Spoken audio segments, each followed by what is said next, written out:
നമസ്കാരം, ഭാരത് ലൈവിലേക്ക് സ്വാഗതം. ശ്രീല, ഇപ്പോൾ സോഷ്യൽ മീഡിയയിലൂടെ ആർക്കും എന്തും പറയാം എന്നുള്ള ഒരു സാഹചര്യമാണ് ഇപ്പോൾ നിലവിലുള്ളത്. പിന്നെ പലരും ഫേക്ക് ഐ ഡിയിലൂടെ വന്ന് എന്തൊക്കെ പറയുന്നത് അവർക്ക് പോലും അറിയില്ല. പല രീതിയിലുള്ളത് എന്താണ് പറയുന്നതെന്ന് കാണുന്നവർക്ക് പോലും ഇവർ എന്തിനാണ് ഇങ്ങനെ സോഷ്യൽ മീഡിയ ഉപയോഗിക്കുന്നതെന്ന് തോന്നുന്ന രീതിയിൽ പറയും. പക്ഷേ ഇപ്പോ ഈ അടുത്ത നാളുകളിൽ ഒരു സുരേഷ് കുമാർ എന്ന് പറഞ്ഞ ആളാണെന്ന് തോന്നുന്നു, ഫേസ്ബുക്കിലൂടെ ജഡ്ജിമാർക്കെല്ലാം സംഘി ജഡ്ജിമാർക്കെല്ലാം സംഘപരിവാർ അനുകൂല നിലപാടാണുള്ളതെന്നും ജഡ്ജിമാരെ സംഘികളെന്നും ഒക്കെ വിളിച്ച് പരാമർശിച്ചുകൊണ്ട് ഫേസ്ബുക്കിൽ പോസ്റ്റുകൾ ഇട്ടു. അയാൾക്കിപ്പോ ശിക്ഷാ നടപടി നേരിടുകയാണ്. അയാൾക്കെതിരെ നടപടി ഉണ്ടായിരിക്കുകയാണ്. അപ്പോ ഒരു സംശയം ചോദിച്ചോട്ടെ, ഈ സംഘി എന്ന് വിളിക്കുന്നത് അത്ര വലിയ മോശം വാക്കാണോ? പ്രീത, ഇവിടെ പ്രശ്നം സംഘി എന്ന് വിളിക്കുന്നതിനപ്പുറത്തേക്ക് ഇത് ഇപ്പൊ പ്രീതയ്ക്ക് അറിയാം സംഘി എന്ന് വിളിക്കുന്നത് എന്തുകൊണ്ടാണ്, അല്ലെങ്കിൽ ജഡ്ജിമാരെ സംഘി എന്ന് വിളിക്കുന്നതിനുള്ള പ്രശ്നം എന്താണെന്ന് പ്രീതയ്ക്ക് അറിയാത്തതല്ല.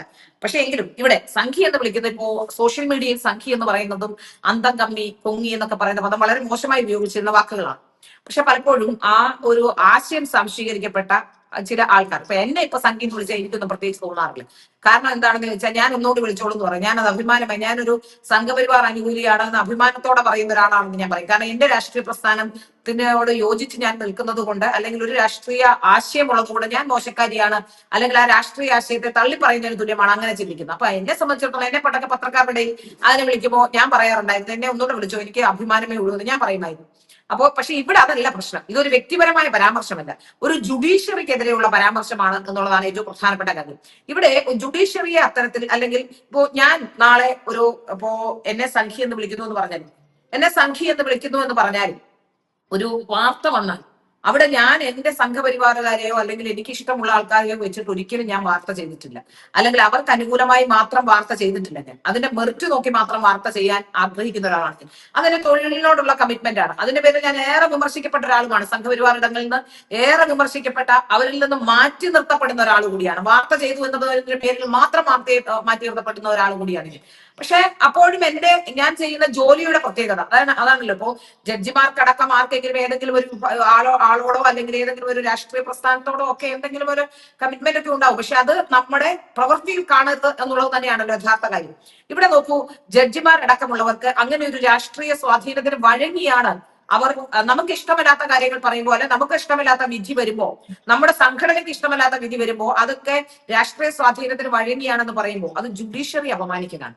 നിയമത്തിന്റെ അടിസ്ഥാനത്തിൽ, നീതിബോധത്തിന്റെ അടിസ്ഥാനത്തിൽ, നിയമങ്ങളുടെ പിൻബലത്തിൽ തന്നെയാണ് പലപ്പോഴും വിധി പറയപ്പെടുന്നത്. ആ കാര്യത്തിൽ യാതൊരു സംശയമില്ല. ഏതെങ്കിലും രീതിയിൽ ചില കേസുകളിലൊക്കെ അത്തരത്തിൽ ഏതെങ്കിലും തരത്തിലുള്ള പ്രശ്നങ്ങൾ ഉണ്ടായിട്ടുണ്ടെങ്കിൽ അത് താഴെത്തട്ടിൽ കേസ് ഫ്രെയിം ചെയ്യുന്നത് അടക്കമുള്ള കാര്യങ്ങളിൽ നിന്നുണ്ടാകുന്ന ചില പ്രശ്നങ്ങൾ, നിയമപരമായ ചില പ്രശ്നങ്ങളൊക്കെ തന്നെയാണ് എന്ന കാര്യത്തിൽ സംശയമില്ല.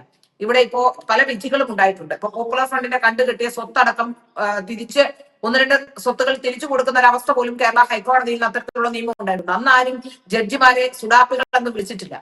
അപ്പോ അതിൽ നമുക്ക് മനസ്സിലാക്കാൻ സാധിക്കുന്നത്, നിയമപരമായ കാര്യങ്ങൾ പൂർത്തിയാക്കി ഒരു ജഡ്ജി അതിന്റെ വിധി പറയുമ്പോൾ അവരെ അധിക്ഷേപിക്കുന്നത് ഒരു ശരിയായ പ്രവണതയല്ല. അവർ ബയസ്ഡ് ആണ്, നീതിപീഠം ബയസ്ഡ് ആണെന്ന് തോന്നുന്ന തരത്തിലുള്ള പരാമർശങ്ങൾ നടത്തുന്നത് നീതിന്യായ വ്യവസ്ഥയ്ക്ക് വളരെ മോശം ചെയ്യുന്ന കാര്യമാണ്. ഇത് ആദ്യം ചെയ്തു വെച്ച കേരളത്തിലെ CPM ആണ്. നമുക്കറിയാം ശുംഭനെന്നും ഒക്കെ ജഡ്ജിമാരെ അധിക്ഷേപിച്ച ജയരാജൻ അടക്കമുള്ളവരാണ് ഇതിന് തുടക്കം കുറിച്ചത്. അപ്പോ അവരൊക്കെ അങ്ങനെ പറയുമ്പോൾ അത് കേട്ട് പറയാം എന്ന രീതിയിലേക്ക് കേരളത്തിലെ ജനങ്ങളുടെ മാനസികാവസ്ഥ മാറിയോ എന്ന കാര്യത്തിൽ സംശയമില്ല. പലപ്പോഴും പലരും ജഡ്ജിമാരെ കുറ്റം പറയുകയൊക്കെ ചെയ്യുന്നത് കാണാം. ജഡ്ജിമാരെ സംബന്ധിച്ചിടത്തോളം നമ്മൾ ആദ്യം ചോദിക്കും, ഒരു കേസ് ഫ്രെയിം ചെയ്യപ്പെടുന്നത് എവിടെയാണ്? പോലീസാണ് കേസ് എടുക്കുന്നത്, പോലീസാണ് അതിനാവശ്യം ഏതൊക്കെ വകുപ്പുകൾ ഉണ്ടെന്ന് തീരുമാനിക്കുന്നത്, അത് ഏത് തെളിവുകൾ കണ്ടെത്തേണ്ടത് പോലീസിന്റെ കാര്യമാണ്. കൃത്യമായ തെളിവുകളോടുകൂടി കോടതിയിൽ എത്തിക്കുക എന്നുള്ളത് മാത്രമാണ്. അവിടെയും നടക്കുന്ന വാദത്തിന്റെയും പ്രതിവാദത്തിന്റെയും അവസാനമാണ് അവിടെ മെറിറ്റ് നോക്കി, ആ വാദപ്രതിവാദങ്ങളുടെ മെറിറ്റ് നോക്കി, അവിടെ കിട്ടിയിരിക്കുന്ന തെളിവുകളുടെ മെറിറ്റ് നോക്കിയാണ് ജഡ്ജി വിധി പറയുന്നത്. അവിടെ നമ്മൾ എങ്ങനെയാണ് ജഡ്ജിമാർ ബയസ്ഡ് ആണ് എന്ന് പറയുക?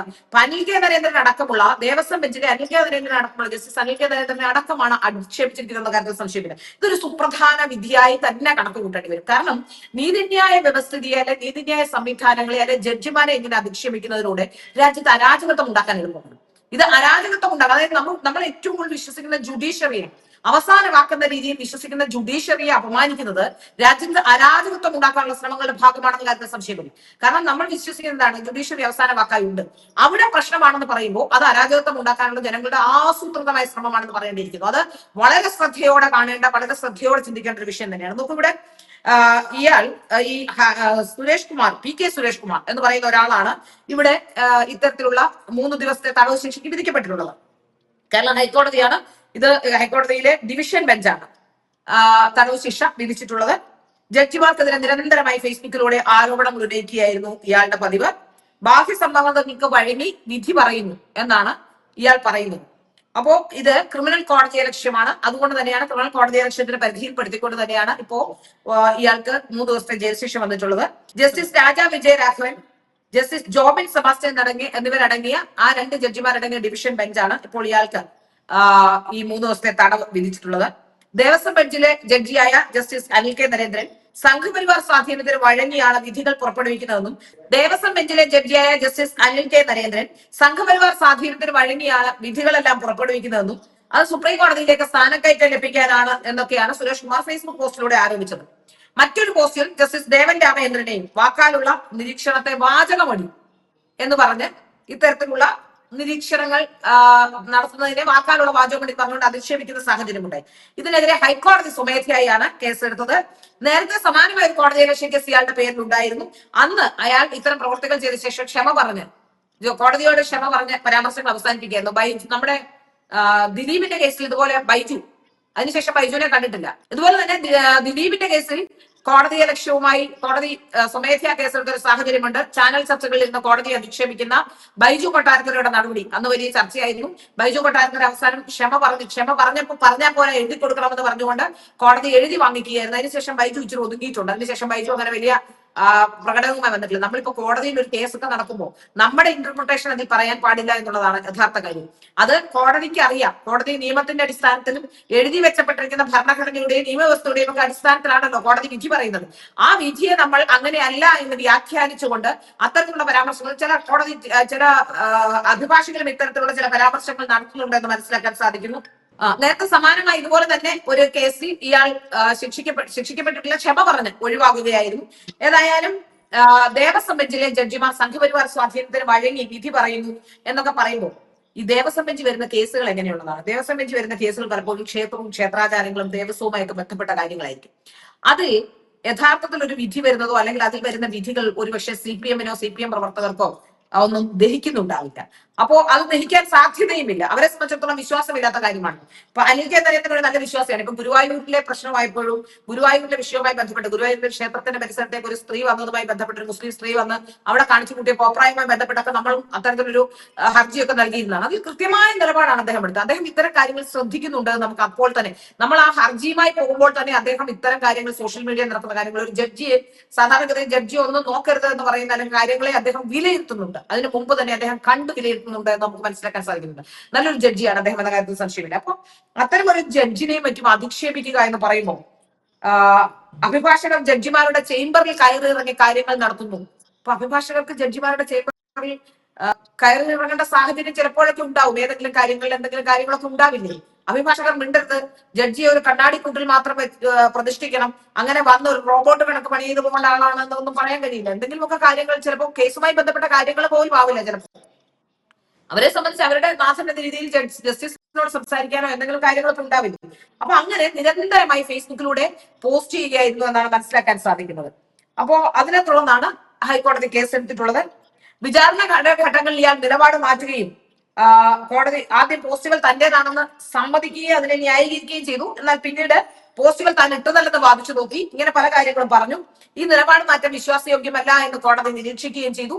അങ്ങനെയാണ് ന്യായമായ വിമർശനങ്ങൾ ജുഡീഷ്യറിക്ക് എതിരല്ല, എന്നാൽ ജഡ്ജിമാർക്ക് ദുരുദ്ദേശം ആരോപിക്കുന്നത് ശരിയായ നടപടിയല്ല എന്ന് കോടതി വ്യക്തമാക്കുന്നു. അത് വിശ്വാസം തകർക്കാനുള്ള ശ്രമമാണ് നടത്തുന്നത്. ഇത് ഗുരുതരമായ കോടതി ലക്ഷ്യമാണ് എന്നാണ് ഈ കേസിൽ പറഞ്ഞിട്ടുള്ളത്. അതായത് പ്രതിയുടെ പ്രവൃത്തികൾ പൊതുസമൂഹത്തിൽ ജുഡീഷ്യറിയെ കുറിച്ച് തെറ്റായ ധാരണ പകർത്താനും നീതിന്യായ വ്യവസ്ഥയുടെ അന്തസ് ഇടിച്ചു താഴ്ത്താനും കാരണമായി. അത് വളരെ പ്രധാനപ്പെട്ട വിഷയമായി ചൂണ്ടിക്കാട്ടുന്നു.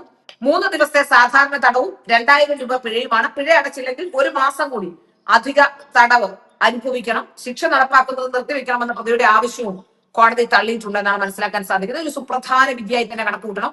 സോഷ്യൽ മീഡിയയിൽ വാപോയ കോടാലി പോലെ കോടതിയെ കുറിച്ചും കോടതിയുടെ നിയമങ്ങളെ കുറിച്ചും ആ കോടതിയുടെ നിലനിൽക്കുന്ന കേസുകളെ കുറിച്ചും ഒക്കെ ഒരുപാട് പേർ ഇത്തരത്തിലുള്ള വ്യാജ പ്രചരണങ്ങൾ നടത്തുന്നുണ്ട്. ആ വ്യാജ പ്രചരണങ്ങൾക്കുള്ള ഒരു തിരിച്ചടി എന്ന രീതിയിൽ തന്നെ ഇതിനെ കണക്ക് കൂട്ടേണ്ടി വരും എന്ന കാര്യത്തിൽ സംശയം.